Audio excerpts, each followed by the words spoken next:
Yeah, just done a timing belt here. But top tip when you put in, it's alternators.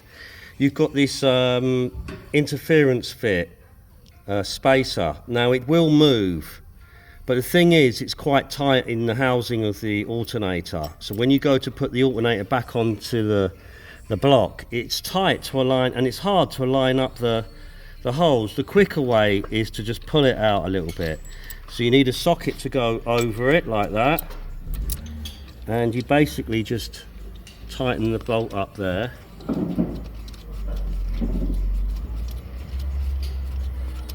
And it just needs to move really a hair, you know.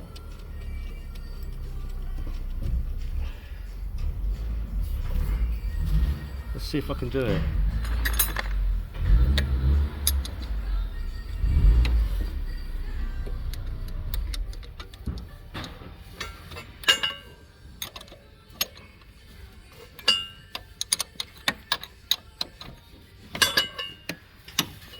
It's hard to do it one-handed.